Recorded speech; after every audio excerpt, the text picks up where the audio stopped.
जिनके अभी अभी मुझे सुनना शुरू किया है, तो ऐसे बहुत से साधक हैं जिन्हें समझ ही नहीं लगती कि है क्या ये क्या, व्हाट डज इट मीन।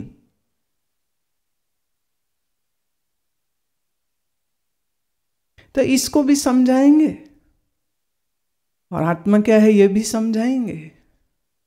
और आत्मा के विषय में कई सारे संप्रदाय ये नए नए उमगे हुए, कुक्कर मुत्ते की तरह निकले हुए बहुत से छोटे छोटे संप्रदाय जो दीमक की तरह फैलते हैं, उन संप्रदाय के लोगों ने कैसा कैसा भ्रम फैलाया है आत्मा के विषय में, मैं उनकी बात भी करूंगी।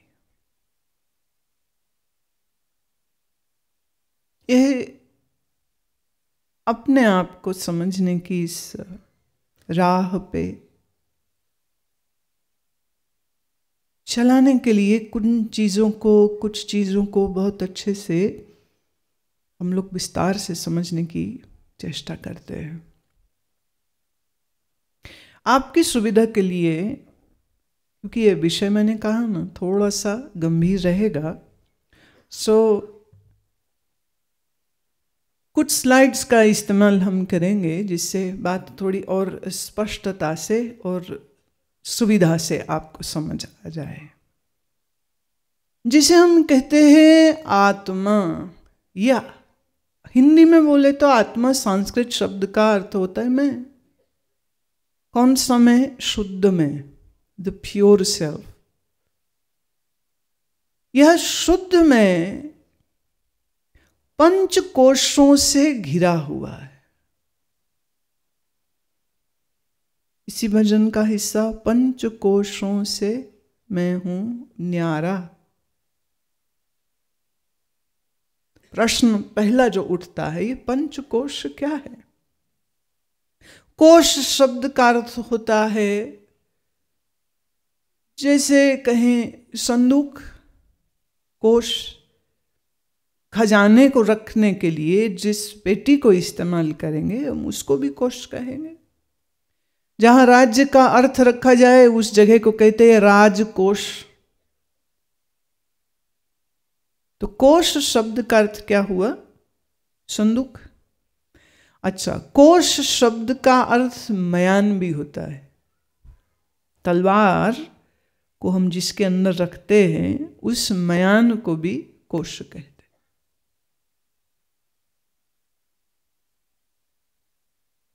मैं आत्मस्वरूप पंच कोशों में हूं,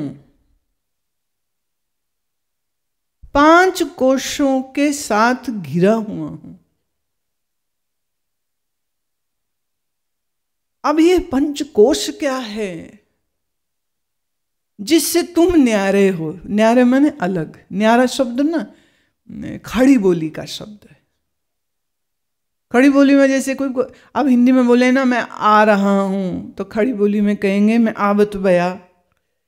तुम कहोगे मैं जा रहा हूं, खड़ी बोली में कहेगा मैं जावत भया। हिंदी में आप पूछो कि मैं आपसे प्रश्न पूछना चाहता हूं, खड़ी बोली में हो जाएगा मैं आपसे प्रश्न पूछूं हूं।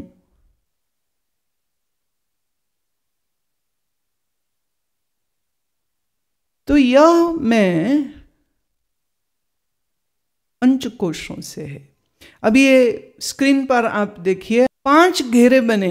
अब देखें आत्मा को, आत्मा हम लिख भी सकते थे, फिर मैंने कहा भाई आत्मा शब्द मत लिखो, पहले ही गुड़ गोबर हो रखा है, तो उसकी जगह कमल का फूल बनाया। किसी को कहना हो ना ब्रह्मज्ञानी, तो कहते कमल जैसा है, तो कमल खिला चिन्ह जो है वो ब्रह्मवेत्ता का होता है, फॉर द एनलाइटेंड पर्सन। इस पंच घेरे के साथ घिरा हुआ ये कमल है। पहले घेर में क्या लिखा है? आनंदमयी। दूसरे में लिखा है, ये इन्होंने आप देखेंगे प्राणमयी। तीसरे घेरे में लिखा है, पढ़िए तो पढ़ सकते हैं आप लोग, हिंदी आती है, हाँ, मनोमयी। चौथे घेर में लिखा है विज्ञानमय, और 5वें में लिखा है आनंदमय। ये 5 घेरे तुम्हारे हैं। These 5 sheets are around you. Or should we say, these 5 boxes are your personality, part of you. आपने देखा कभी कभी बच्चे शरारत करें ना तो किसी को भेंट देते हैं, गिफ्ट बॉक्स देते हैं। गिफ्ट बॉक्स को आपने पहले खोलो, उसके अंदर फिर डब्बी, वो खोलो फिर डब्बी, फिर खोलो फिर डब्बी, फिर खोलो फिर डब्बी। तो ऐसे समझ लीजिए कि मैं इन 5 डब्बियों के भीतर हूं। I am in this 5 layered, you can call it boxes, you can call it मयान जिसमें तलवार रखते हैं, तो जो तरीका समझना चाहो उस तरीके। तो पहला घेरा क्या है आपका, उसको हम कहते हैं अन्नमयी कोश। तो आज मैं उसकी बात करूंगी। तो 5 दिन 5 कोशों की चर्चा करेंगे। पहला क्या है, अच्छा एक बार आप 5 नाम फिर से अपने मन में उसको बिल्कुल पढ़ लीजिए और याद कर लीजिए, क्योंकि रोज का रोज हम एक करेंगे तो उसी को हम आगे बढ़ाएंगे। पहला अन्नमयी कोश, दूसरा प्राणमयी कोश, तीसरा, चौथा, पंचम आनंदमयी कोश। नेक्स्ट स्लाइड को देखें आप। हमारा यह जो अन्नमयी कोश है ये 5 तत्वों से बना है। इसमें पृथ्वी है, इसमें जल है, इसमें अग्नि है, इसमें वायु है और इसमें आकाश। देखिए आकाश शब्द का मतलब आउटर स्काई नहीं होता है। एक्चुअली आकाश शब्द का अर्थ होता है जो अवकाश देवे सो आकाश होता है। अवकाश मतलब, अब देखिए आप लोगों का हिंदी भाषा थोड़ा सा कमजोर है। अवकाश means that which is giving the space. For example, मेरा हाथ खाली है, इस खाली हाथ पर हम चाहें तो ये बॉक्स रख लें, हाँ? तो ये बॉक्स कहाँ गया? इस आकाश में। इस खाली हाथ के ने अवकाश दिया। This empty hand gave the space, hence we could keep the box over here, right? If my hand is in a fist mode, then I cannot keep a box over here, it will fall down. I know how to stable it so it will not fall down. आकाश मैंने, अब ये पृथ्वी कहाँ है? आपने देखा होगा बच्चों को पढ़ाते समय, खुद भी स्कूल में देखा होगा, ग्लोब होता है ना, ग्लोब। अब ये ग्लोब कहाँ है? तो कहना पड़ेगा स्पेस में। चंद्रमा कहाँ है? स्पेस में। सूर्य कहाँ है? स्पेस मतलब खाली है। जैसे बाहर आसमान खाली है, ऐसे ही तुम्हारे शरीर के अंदर भी खालीपन है, रिक्तता है। There is a space in your body. How? Well, there are 9 orifices which are open holes. आपके शरीर में 9 छेद हैं जो खुले हैं। आंख है, नाक है, कान है, मुख है, जननेंद्रिय है, गुदा है, your anus, your genital, especially mouth, which you keep on filling in and it is always still empty. नहीं? मुंह में कितना कुछ डालते हो माल, फिर भी खाली का खाली है। आंखें, कान, नाक, होल्स। अच्छा, ये तो ओपन है स्पेसेस। आपके मसल में इंजेक्शन लगाएं तो लगता है कि नहीं लगता? कि सुई टूट जाती, क्या होता है? There is space, that's why the needle can poke in. Bones में भी स्पेस है। शरीर में कोई ऐसा अंग नहीं है जिसको हम तोड़ ना सके या जिसमें छेद ना बना सके। आपके शरीर में सबसे सख्त आपका दांत होता है, और डेंटिस्ट देखिए ड्रिल मशीन के साथ उसमें भी मोरिक बना देता है। बोन टूट जाए तो स्क्रू लगा देते, तो बोन के अंदर स्पेस है तभी तो वो लग रहा है. If there wouldn't be any space in the bone, how would that screw go in? बात समझ आ रही? आपका ये शरीर, इसको अब हम शरीर न कह के क्या बोल रहे हैं? अन्नमयी कोश. क्या बोल रहे हैं? ये अन्नमयी कोश का सबसे इंपॉर्टेंट पार्ट है ईथर, स्पेस. अब ये स्पेस है तो इस स्पेस में वायु भी है. वायु है तो वायु से जल भी है. जल है तो जल से पृथ्वी भी है.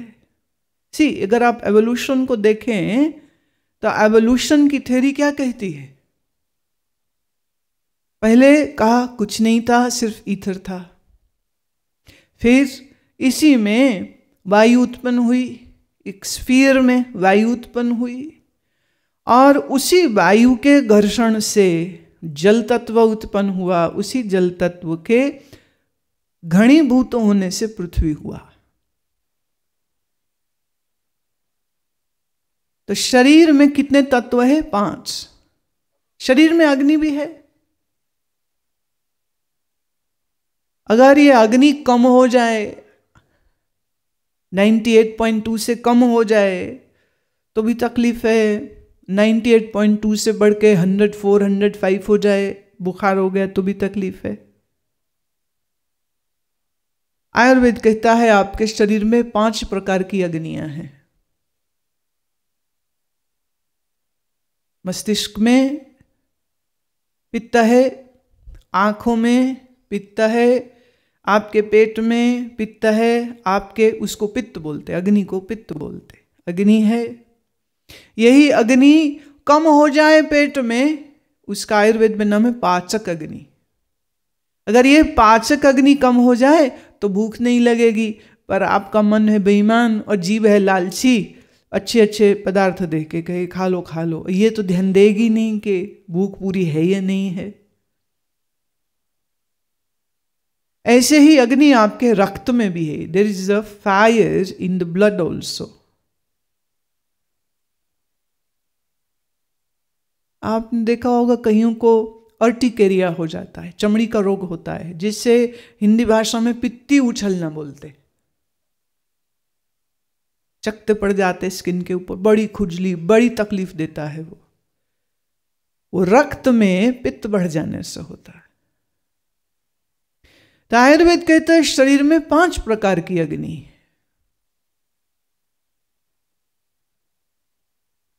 अच्छा, इस शरीर में जल भी है. 70% तुम्हारा शरीर तो जल ही है. इसलिए कभी कभी अगर किसी को ज्यादा जोर से डायरिया लग जाए, स्टमक इन्फेक्शन हो गया, डायरिया, लूज मोशंस बहुत हो गए, और ठीक टाइम पे दवा न मिले, और वो ठीक से फ्लूइड्स नहीं ले, पानी नहीं पूरा पिए, तो पानी की इतनी कमी हो सकती है कि डिहाइड्रेशन से बंदे की मौत हो जाए. अच्छा, शरीर में पानी बढ़ जाए तो एडिमा हो जाए, ये भी रोग है. शरीर में पानी कम हो जाए तो डिहाइड्रेशन हो जाए, ये भी रोग है. तो पानी की भी एक सही मात्रा है हमारे शरीर में. और इस शरीर में पृथ्वी भी है. पृथ्वी से ही आपके शरीर का मांस, मसल्स, हड्डियां, बाल, ये जितने मसल शीट्स बनी हैं, ये सब पृथ्वी से है. तो शरीर में यह पंचभूत हैं. और इन्हें भूत क्यों बोलते हैं? माने भूत शब्द का अर्थ यहां एलिमेंट है. 5 बेसिक एलिमेंट्स आपके शरीर में हैं. अच्छा, ये जो भूत हैं ये पंच महाभूतों से निकले. ये एक विषय थोड़ा गहरा और गंभीर हो जाएगा, मैं अभी उसको नहीं ले रही. एक बार आप दोबारा से स्लाइड देख लीजिए. अन्नमयी कोश, ये स्थूल शरीर पंचभूत द्वारा निर्मित है, अब थोड़ा मैं इस विषय को आगे बढ़ा रही हूं। नेक्स्ट स्लाइड देखिए। यह अन्नमय कोश, ये जो तुम्हारी फिजिकल बॉडी है, ये किस से बनी? देखिए तो लेफ्ट हैंड साइड में वो गेहूं और सब्जियां और फल का फोटो है, राइट? जिस अन्न को आप खाते हो उस अन्न से आपका शरीर बनता है, इसलिए इसको अन्नमयी कोश कहते हैं। इसीलिए इसको अन्नमयी कोश कहते हैं। अब यहां ये जो चित्र लिए हैं, एक स्त्री का शरीर लिया है और एक पुरुष का शरीर लिया है। और ये मैंने कहा था कि बगैर स्किन का देना, ये जो चमड़ी है ना, ये तुम्हारी ब्यूटी जिससे निकलती है, ये मूछें और बाल हैं, ये ब्यूटी जितनी निकलती ना, ये ब्यूटी हटा के नीचे क्या है ना शरीर, वो दिखाएंगे। अब सोचो आप अपने ड्राइविंग लाइसेंस पे ऐसी शक्ल लगा लो, सारे एक से ही लगेंगे, कोई पहचान ही नहीं पाएगा। नो डिफरेंस ना, स्किन और टेक्सचर और मूछें और बाल, ये जो कंटूरिंग की खूबसूरती जो है शरीर की, वो जिससे बन रही, मैंने कहा उसको हटाओ, क्योंकि हम सच्चाई बताएंगे। तो ये है तुम्हारी सच्चाई, जो अपने आप को लैला मजनू बने बने घूमते हो ना, ये है तुम्हारा शरीर असल में। Without the skin, without the skin. आप आंतें देख रहे हैं, इंटेस्टाइन्स देख रहे हैं, ये 28 से 32 फीट लंबी होती है। मेरे बचपन की एक कहानी छोटी सी कह दूं। स्कूल जाते समय हमारा घर रेलवे लाइन के पास था, रेलवे फाटक पड़ता था, फाटक बंद था तो क्रॉस करके हमारा रिक्शा वाला वहाँ खड़ा रहता, तो वहाँ जाना होता। तो मैं जब निकल रही थी तो देखा बड़ी भीड़ ट्रैक के ऊपर है, ये कोई आदमी ट्रेन के नीचे आ गया। तो बड़ी भीड़ देखी और ट्रेन के नीचे आदमी आ गया, तो बड़ी उत्सुकता हो रही थी देखने के लिए कि क्या मतलब क्या हुआ होगा। तो चली गई मैं। वहाँ जब गई तो जो दृश्य देखा, उस समय मेरी आयु 9 वर्ष की होनी चाहिए।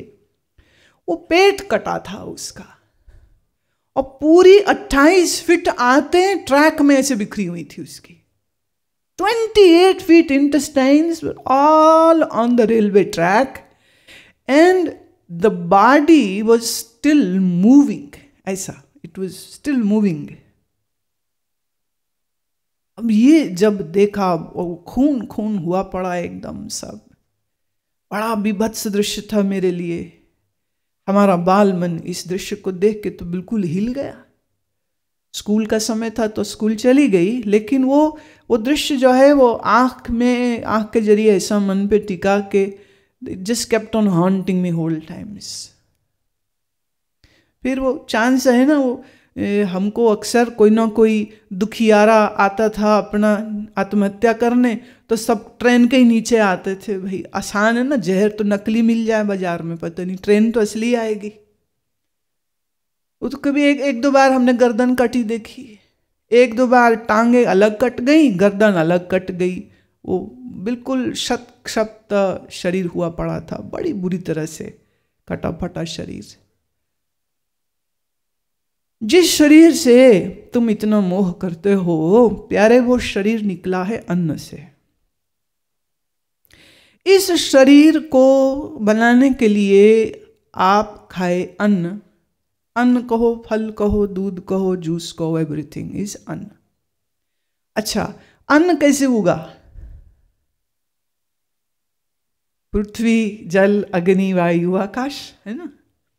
पृथ्वी के किसी हिस्से में बीज डाला होगा, फिर पानी पड़ा, फिर धूप आई सूरज की, फिर चंद्रमा ने अपनी रस दिया, हाँ, फोटोसिंथेसिस हुआ, क्लोरोफिल बना, ऐसे वो उगा, उसमें गेहूं निकला, फल निकले, संतरे, आम, केले निकले, वो आपने खाए। अब वो जब आपने खाया अन्न, तो उस अन्न से 7 धातुओं का निर्माण होता है। 7 धातुस आर कंस्ट्रक्टेड फ्रॉम द अन्न विच यू ईट।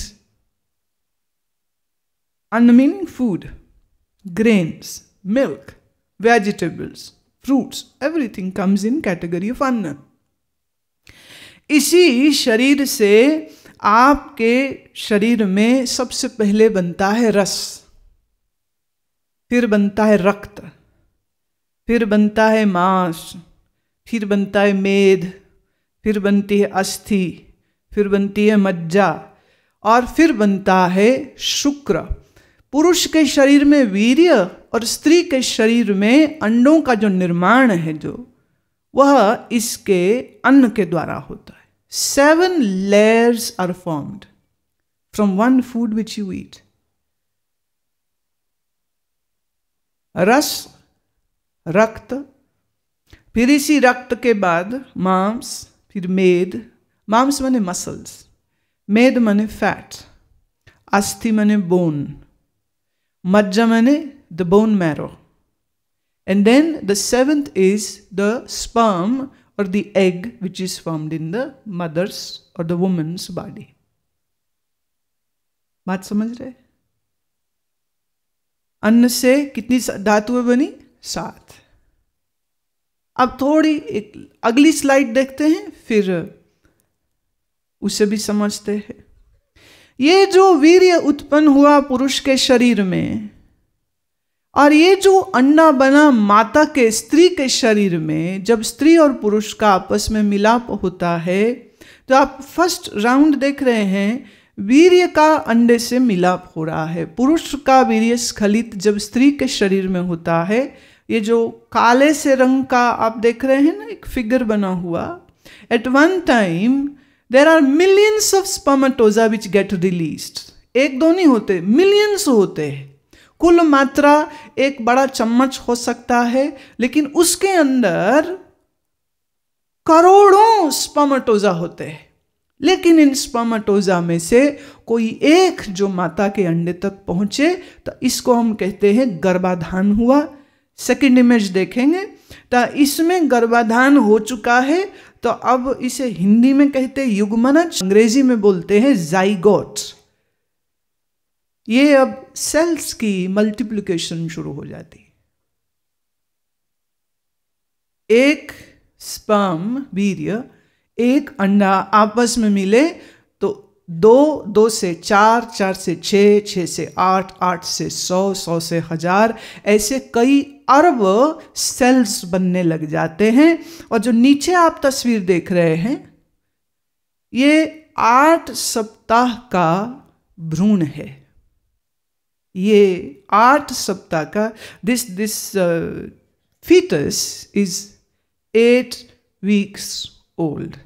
देखो अभी इसमें मतलब यूनिसेक्स होता है एक टाइम तक तो, और फिर बाद में डेवलपमेंट होती है एक्स एंड वाई क्रोमोसोम की वजह से, या लड़की बन जाएगा तो या लड़का बन जाएगा। ठीक है, 9 महीने, 8 महीने, 7 महीने में जन्म हो जाता है। ये किसकी बात हो रही है?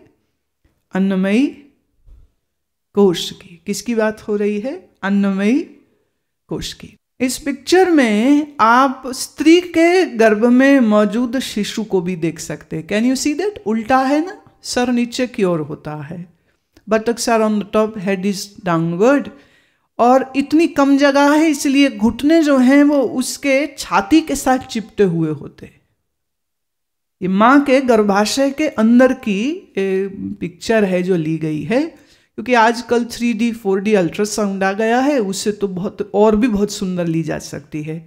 अब आप थोड़ा सा इस तस्वीर को ध्यान से, जो आप स्क्रीन पर देख रहे हैं, उसे जरा बहुत ध्यान से देखिए। एक समय में माँ के गर्भ में आप इसी तरह उल्टे लटके हुए थे, इतनी तंग जगह में। जब गर्भाशय फैला ना हो तो हाथ जितना बड़ा है बस थैली, लेकिन जब इसी में गर्भाधान हो जाए और बच्चा आ गया तो जाइगोट, और जाइगोट से फिर वो फीटस जब बड़ा होने लग गया, भ्रूण बड़ा होकर के बच्चा हो गया, तो वो गर्भाशय ऐसे फैल जाता है, इतना फैल जाता है कि उसमें 9 पाउंड 10 पाउंड का बच्चा उसमें समेट के रखते हैं। देखिए, यही कारण है कि मैं कहती हूँ कि पुरुष भले कितने कारनामे कर ले, लेकिन एक स्त्री का मुकाबला वो नहीं कर सकता है। जो स्त्री अपने गर्भाशय में 9 मास एक नए जीवन को जन्म देती है, उसके भीतर वो उगता है, उसके भीतर वो पलता है। माँ के खाए भोजन से रस प्राप्त करके, माँ के पोषण का हिस्सा लेकर के उस बच्चे की पैदाइश, उस बच्चे के शरीर बनता है। और बनते बनते एंड जस्ट इमेजिन कि उस गर्भाशय में जल होता है, उस जल के अंदर बच्चा होता है, और माँ ये सारा बोझ अपने पेट में समेट के रखती है। और 5वें महीने के बाद उठने में दिक्कत, बैठने में दिक्कत, पैर सूज जाते हैं, कमर दुखती है, सो नहीं पाती है, और कितना शरीर का वो कष्ट भोगती है। लेकिन अपने बच्चे की सुरक्षा की दृष्टि से और उसका रक्षा करने के लिए वो ये सब पीड़ा खुशी से सहती है। और जब when the time comes to deliver the child, again she has to go through a very gruesome pain, and she still goes through that. तो एक बार अपनी जन्म देने वाली माता को प्रणाम कर लीजिए, जिसने आपको जन्म दिया। उस माँ का जो उपकार है वह नहीं भूलना चाहिए। उस माँ का जो ऋण होता है वह ऋण को नहीं भूलना चाहिए। The place of mother is equivalent to God. God is creator, mother is a creator. Mother creates through her womb, and God creates through the mother. आदि भगवान शंकराचार्य ने इस बात को ऐसे उन्होंने कहा, पुनरपि जनम पुनरपि मरणम पुनरपि जननी जठरे शयनम पुनरपि जनम पुनरपि मरणम पुनरपि जननी जठरे शयनम। बार बार जन्म होता है, बार बार मरण होता है, बार बार माँ के गर्भ में फिर जाकर के बैठ जाता है। अब आप देखिए, जो ये गर्भ में बच्चा आया, ये बच्चा होने से पहले, वीर्य होने से पहले क्या था? अब इसको हम बैक ट्रैक करते हैं। सप्त धातु मैंने बोले ना, ऊपर से बोले नीचे की ओर, रस, रक्त, मांस, मेद, है ना, अस्थि, मज्जा, और फिर आया शुक्र। अब इसको उल्टा चलिए, शुक्र बनने से पहले क्या था? मज्जा। मज्जा बनने से पहले क्या थी? अस्थि। अस्थि माने हड्डी। हड्डी बनने से पहले मेद, फैट। फैट बनने से पहले मसल्स, मांस। मांस बनने से पहले रक्त। रक्त बनने से पहले रस, और रस से भी पहले क्या? अन्न। तो एक समय ऐसा था जब आप अन्न रूप थे, ये शरीर तुम्हारा,